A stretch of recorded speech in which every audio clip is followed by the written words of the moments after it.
Babun fil yaqini wat tawakkul. Riyadhus Shalihin.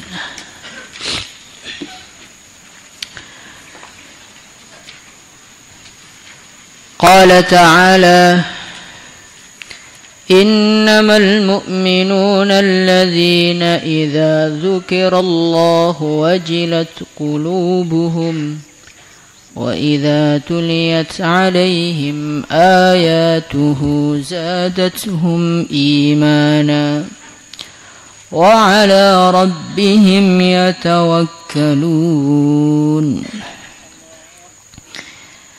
Innamal mu'minuna hanyalah orang-orang yang beriman.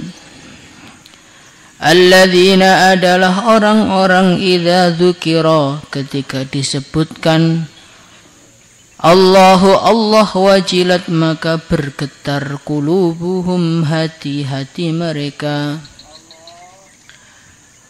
Wa idza tuliyat dan ketika dibacakan alaihim atas mereka ayatuhu ayat-ayat Allah subhanahu wa ta'ala zadatuhum maka ayat tersebut menambahi mereka imanan imannya wa ala rabbihim dan hanya kepada Tuhan mereka yatawakkalun mereka bertawakal semuanya. Ini ayat ini adalah ayat yang sangat-sangat penting kita renungi. Karena Allah Subhanahu wa ta'ala menjadikan ayat ini sebagai alat ukur orang itu iman beneran apa tidak. Pada hari ini alhamdulillah tsumma alhamdulillah kita ini sudah beriman kepada Allah. Kita sudah ngaji, sudah lama ngaji. Terkadang kan di dalam hati ini ada rasa saya ini orang yang imannya itu sudah tembus langit. Maka sebelum bergaya baca dulu ayat ini.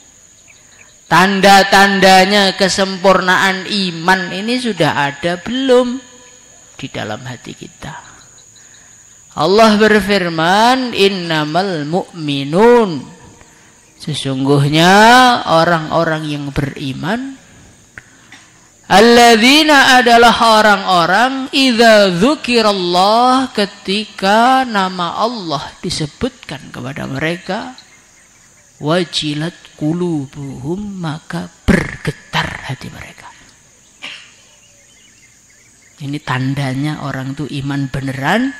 Yang pertama kali adalah ketika mendengar Allah bergetar hati mereka. Ini kita cek. Kita ini mendengar Allah itu bergetar apa biasa saja? Kalau kita ini mendengar nama Allah, diingatkan mengenai Allah, ditakut-takuti dengan ancaman Allah, kok biasa-biasa saja, berarti iman kita ini baru sebatas kulit, belum sampai kepada inti iman kita. Karena apa toh? Karena respon hati seseorang terhadap apa yang dia dengar itu adalah tergantung apa yang ada di dalam hati itu. Kalau orang itu seleranya adalah selera motor namanya, maka ada temannya cerita mengenai pertanian, ini biasa aja, nggak tertarik. Kalau ada temannya cerita mengenai boxing, nggak tertarik. Tapi kalau ada orang cerita mengenai motor, langsung melek. Karena apa? Karena di dalam hatinya itu isinya motor. Begitu juga kalau orang itu seleranya khidmat namanya. Itu diajak ngaji enggak nyambung-nyambung.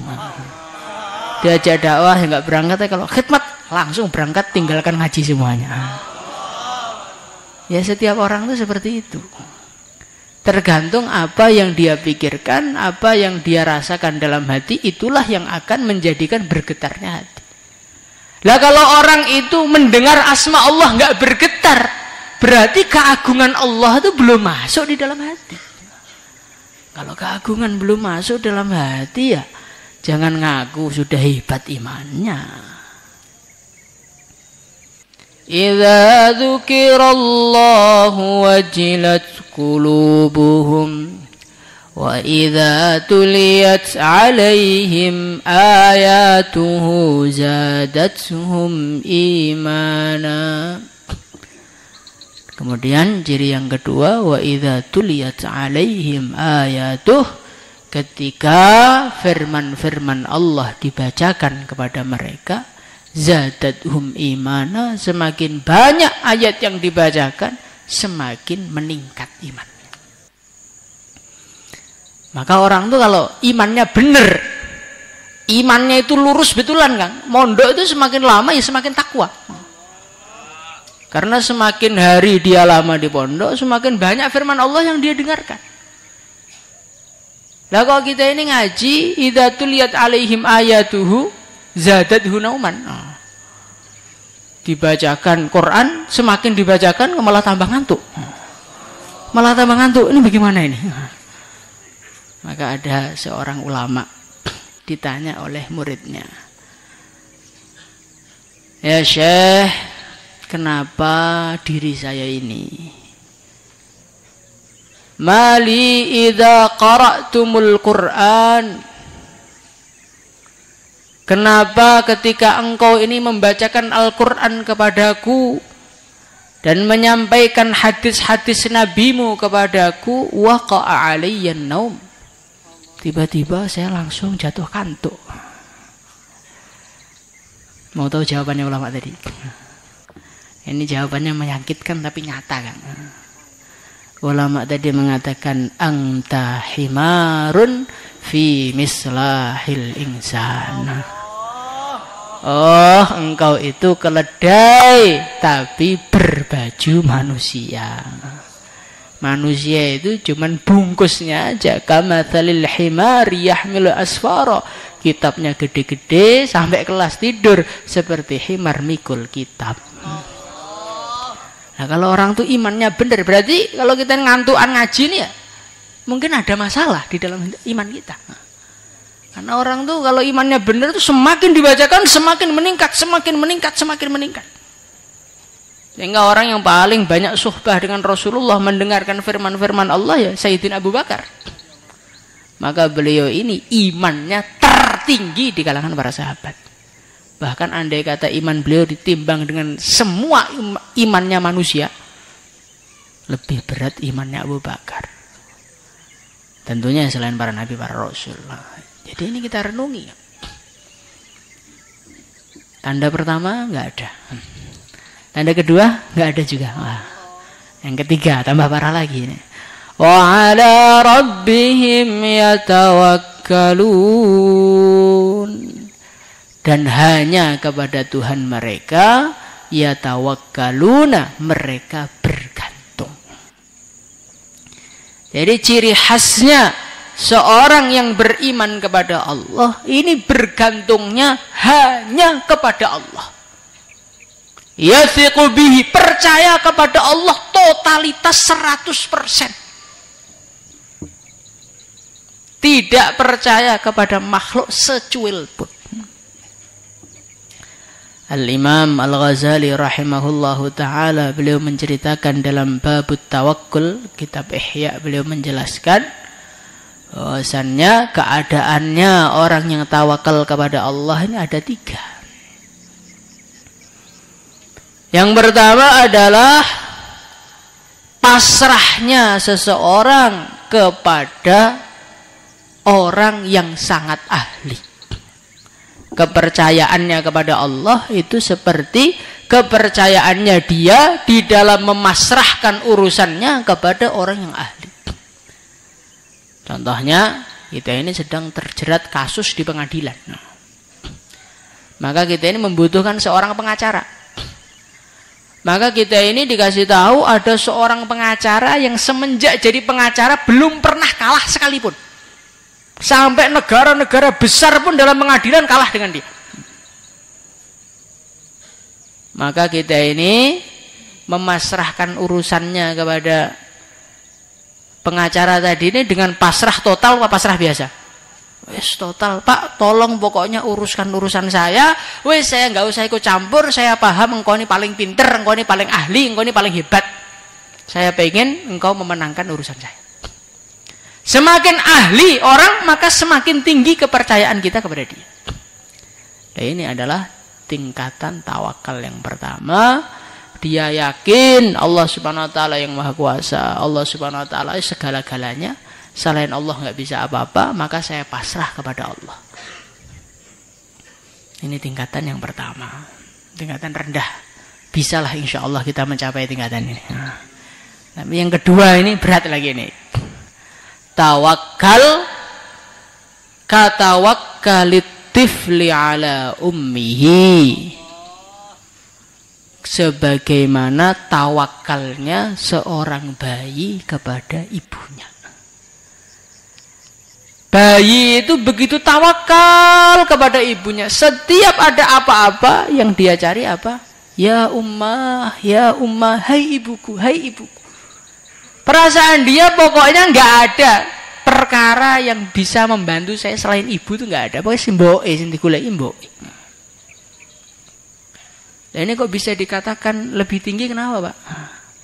Karena kalau orang yang pertama itu tawakalnya kepada pengacara, pasrahnya kepada pengacara itu pakai akal, pakai otak, pakai pemikiran. Tapi kalau tawakalnya seorang bayi kepada ibunya, yaitu jibillah, sesuatu yang sudah ada di dalam dirinya, sampai dirinya pun nggak sadar kalau diri tawakal. Dulu kan kita pernah bergantung kepada ibu. Pernah nggak zaman ketika kecil kerasa saya ini tawakal loh sama ibu saya? Nggak kerasa. Nah ini orang yang tingkatan tawakal di atasnya lagi ini adalah seorang yang dia ini tawakal total kepada Allah, saking tawajuhnya kepada Allah, saking pasrahnya kepada Allah, sampai dia itu nggak kerasa kalau dia tawakal kepada Allah, saking tingginya. Kemudian yang nomor 3 adalah kal mayyit ala yadil ghasil. Orang yang tawakal yang ketiga, yang tertinggi adalah orang yang tawakalnya kepada Allah, pasrahnya kepada Allah seperti kal mayyit baina yadil ghasil, seperti seorang mayit di hadapannya orang yang memandikan. Pernah lihat mayat dimandikan?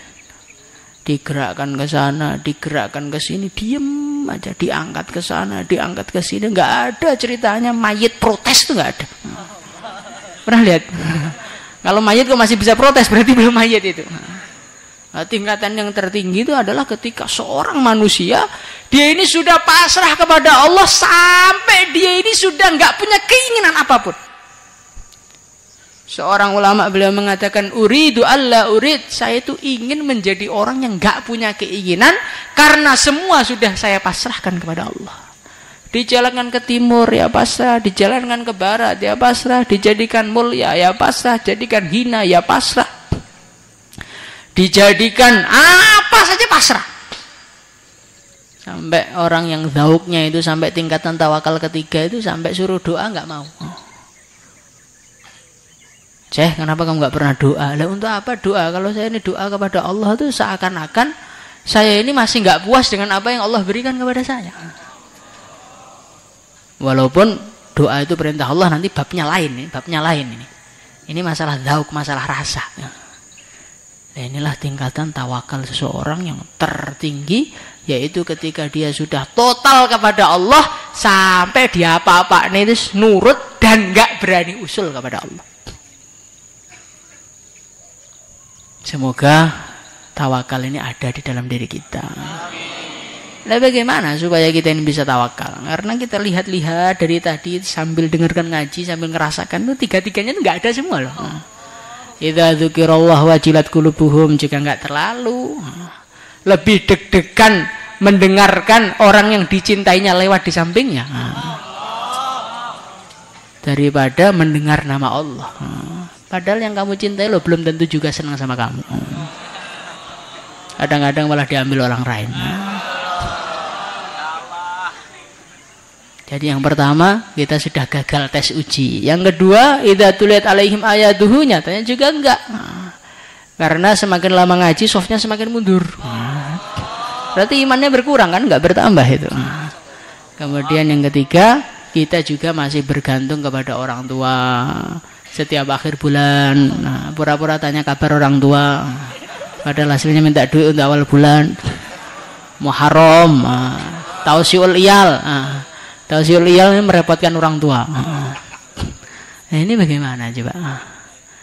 Maka kita ini usaha mewujudkan 3 perkara dalam kehidupan kita.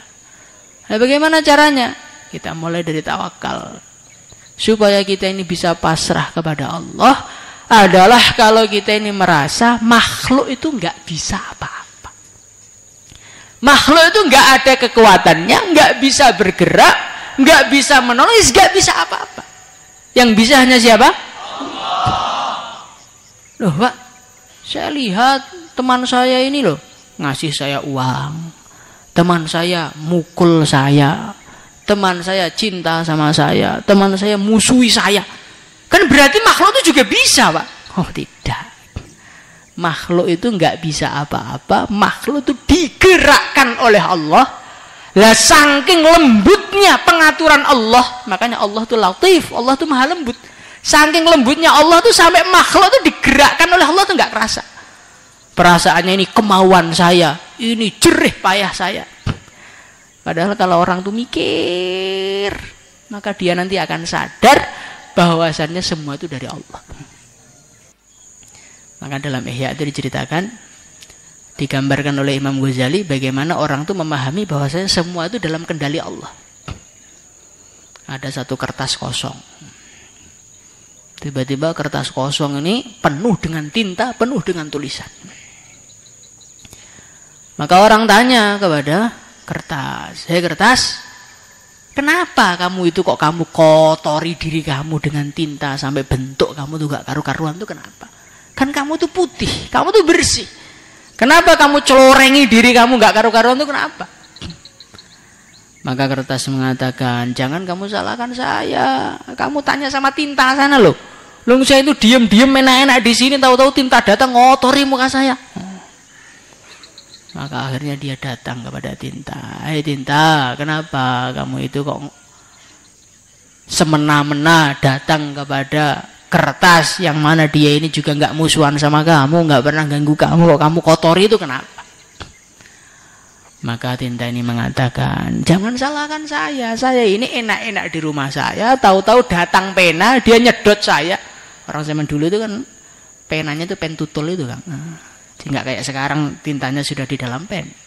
Tiba-tiba datang pena, dia nyedot saya, misahkan saya dengan keluarga saya. Pindahkan di kertas, saya nurut aja nggak bisa apa-apa. Tiba-tiba narik saya langsung begitu. Kalau kamu tuh nggak terima ya tanya sama pena sana.